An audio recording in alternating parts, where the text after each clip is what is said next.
Early in the war effort, Allied leaders were in agreement on the conditions leading up to D-Day, supremacy over the Luftwaffe, and the need for an element of surprise to catch the Germans off guard.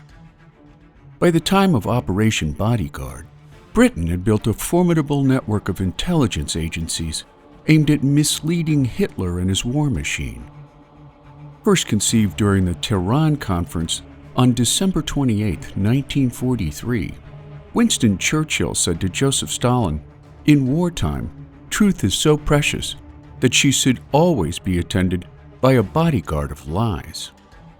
From that phrase, the name Operation Bodyguard was born. Within its tenets of complexity was Operation Fortitude, which witnessed false troop buildups in the Balkans, Sweden, the Mediterranean, and the Pas-de-Calais region of France. While Hitler had demanded an Atlantic wall of fortifications along 1,500 miles of the Western European coastline, his crews were still far shy of building fortifications across northern France, which left the European mainland exposed to invasion from forces crossing the English Channel from Great Britain. As a result, Operation Fortitude branched off into two separate objectives. Fortitude North worked on creating a buildup illusion in Norway, while the more important Fortitude South built its illusion around Pas-de-Calais. To add to the deception, the Allies created the British Fourth Army, stationed in Scotland and led by Lieutenant General Andrew Thorne, creating the mass buildup of decoy tanks, transports, planes, and buildings, along with fake radio chatter that leaked plans of a northern assault on mainland Europe. The arrival of highly esteemed General Sir Bernard Montgomery into Scotland lent an additional persuasive authenticity for German spies in the UK. To further the ruse, the Allies created the first United States Army Group, or Fusage, under the command of General George S. Patton, since the American commander was held in high regard by the Nazis due to his aggressive battle tactics. Stationed in southeastern England, all leaked radio traffic indicated that Fusage's ultimate insertion point would be at Pas-de-Calais. As for Pas-de-Calais itself, temporary buildings were erected along with faux landing craft known as Big Bobs stationed in the harbors and bays along the coastline, along with faux tanks, planes, transport vehicles, and fake soldiers, while at Normandy, military buildings were cleverly disguised as cafes and shops. Another sub-operation of Bodyguard was Operation Pluto, which concealed the construction of an underwater oil pipeline across the English Channel to support the Allies' eventual push for Berlin. Beginning in early June 1944, years of planning and deception was about to unleash an equally unprecedented amphibious invasion of 5 beachheads along the Normandy coastline, but not before Allied planes delivered a punishing attack on northern and western France in an attempt to prevent the Nazis' rearguard forces from reaching Normandy in time to repel Allied invaders. With the Luftwaffe all but grounded thanks to Allied air supremacy, bombs rained down on cities throughout the Normandy region of France, claiming some 4,000 German and civilian lives. The bombing raids had led to some heated discussions between Commanding General Dwight D. Eisenhower and British Prime Minister Winston Churchill, the latter concerned about the potential for a lasting hatred by the French for bombing their own people and cities. Instead, to Churchill's surprise, leaders within the French resistance shrugged off his concerns by saying, "We're in a war. We must accept the fact that people will die."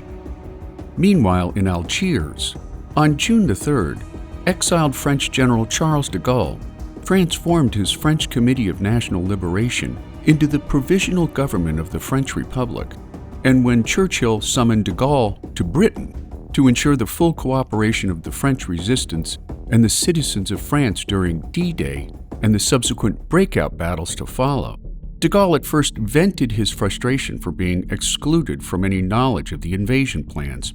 But when Churchill refused to entrust de Gaulle with full governing authority over post-war France, the snubbed general agreed in principle to back all plans for Operation Overlord.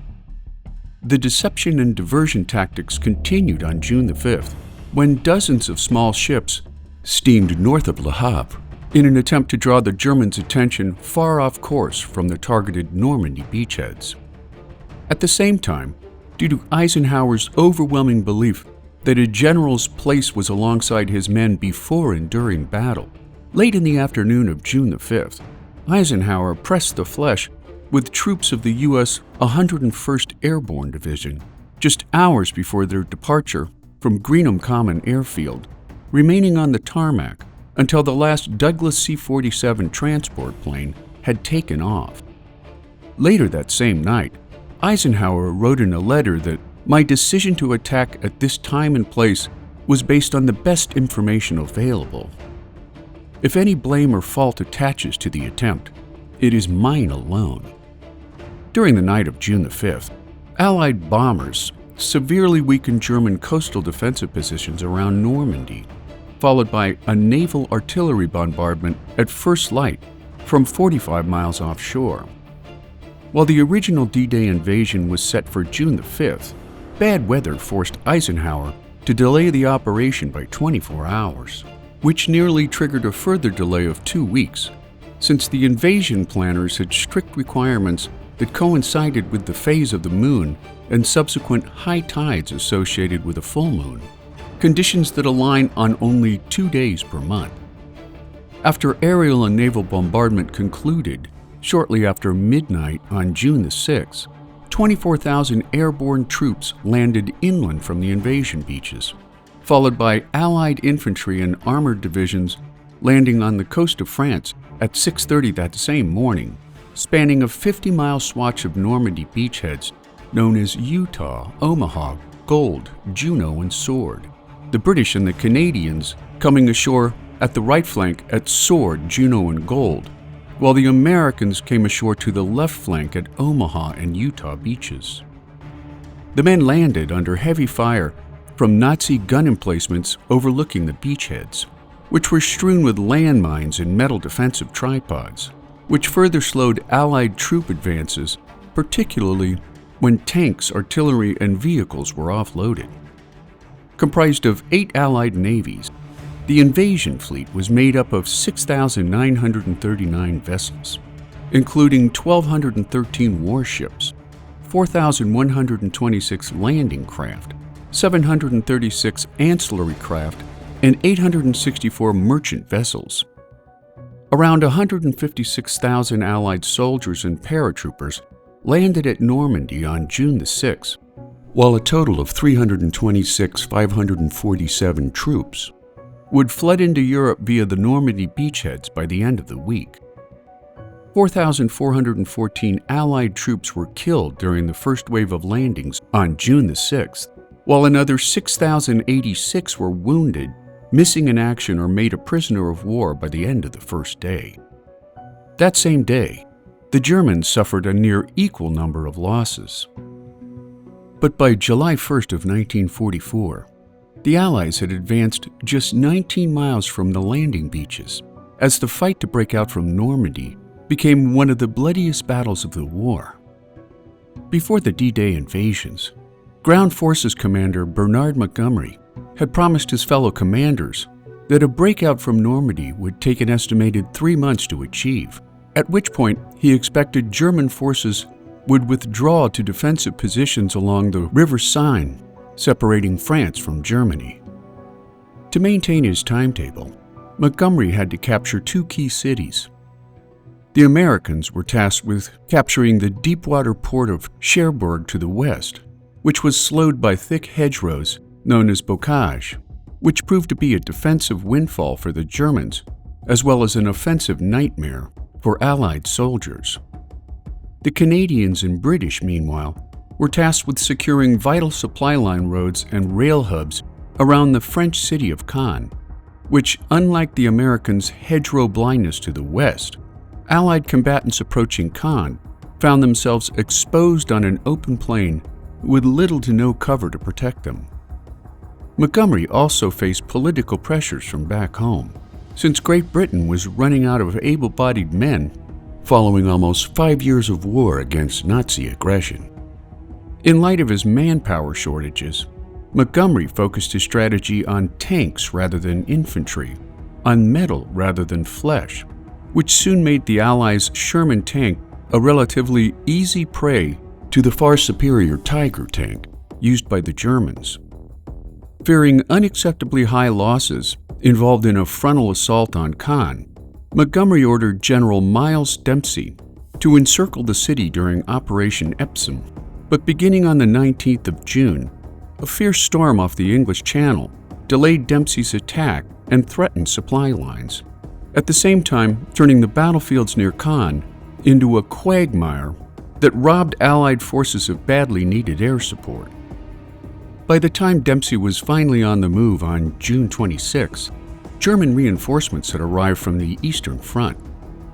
Costly fighting led to a stalemate until the Germans launched a counteroffensive on June 29th, only to be dismantled by Allied air power alongside naval guns and ground artillery batteries. By July the 1st, the battle was over, with no clear victory to either side of the conflict. While Dempsey's forces fought a withering attritional battle, American forces under Omar Bradley managed to isolate Cherbourg by cutting off the Cotentin Peninsula on June 18th, and with only limited German forces in front of them, Bradley's forces endured a gritty house-to-house offensive on the 22nd. After 5 days of brutal inter-city fighting, Cherbourg was in Allied hands by the 27th of June. Yet apart from taking Cherbourg, whose port was so heavily damaged by Allied bombardment that it would take months to restore, the Allies had made only marginal advances since linking up the Normandy invasion beaches on June the 12th, due primarily to poor weather, difficult terrain, and stiffer than expected German resistance. Despite the fact that Montgomery now had over 1 million troops and 170,000 vehicles in France, many at Supreme Headquarters Allied Expeditionary Force, or SHAEF, were growing increasingly impatient. Yet thanks to deciphered ultra-communication intercepts, Montgomery knew that the Germans had sustained heavy casualties they could not hope to replace.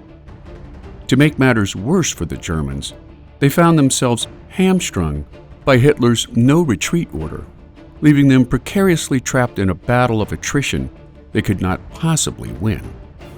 To take advantage of Germany's weakened condition, Montgomery used the British Second Army as a lure to draw German armored divisions east toward Caen, thereby enabling the U.S. First Army to break out from the west in hopes of creating a salient intended to surround the Germans from all sides. Codenamed Operation Charnwood, Dempsey's attack was preceded by a heavy Allied bombardment campaign that reduced Caen to rubble, before Dempsey's offensive went live on July the 8th, sustaining heavy casualties against equally battered German defenders, capturing the northern half of Caen by the evening of the 9th. Meanwhile, Bradley's western forces advanced at a snail's pace as they attacked through even more nightmarish hedgerows. Saint-Lô finally fell into Allied hands on July 18th, after destroying 95% of the city by the time of its capture.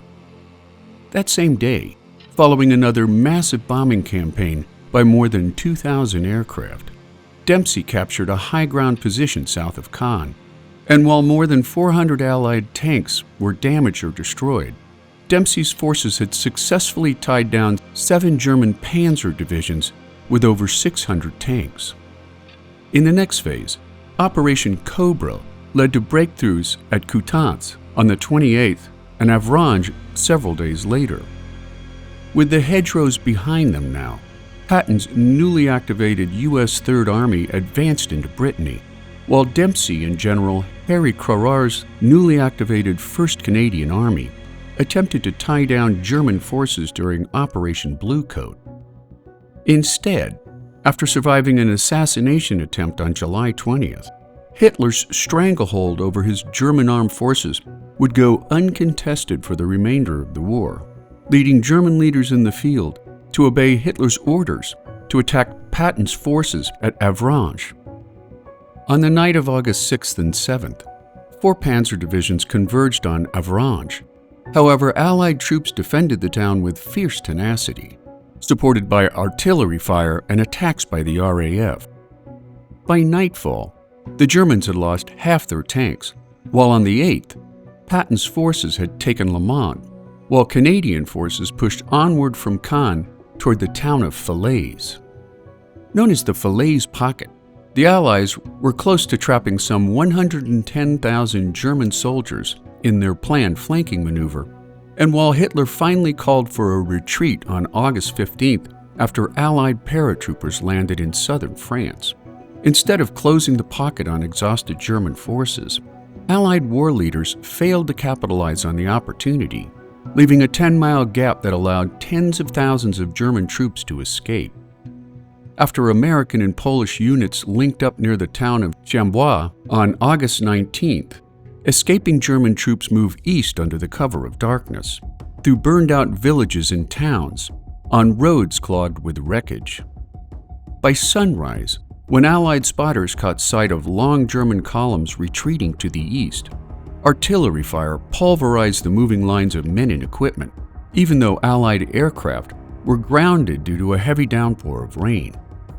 In the end, some 50,000 Germans escaped the Falaise Pocket, while another 60,000 were either killed or taken prisoner by August 22nd. Touring the region after the battle, Eisenhower said that the scene could be described only by Dante, noting that the apocalyptic warscape was littered with tanks, transport vehicles, and dead, decaying bodies.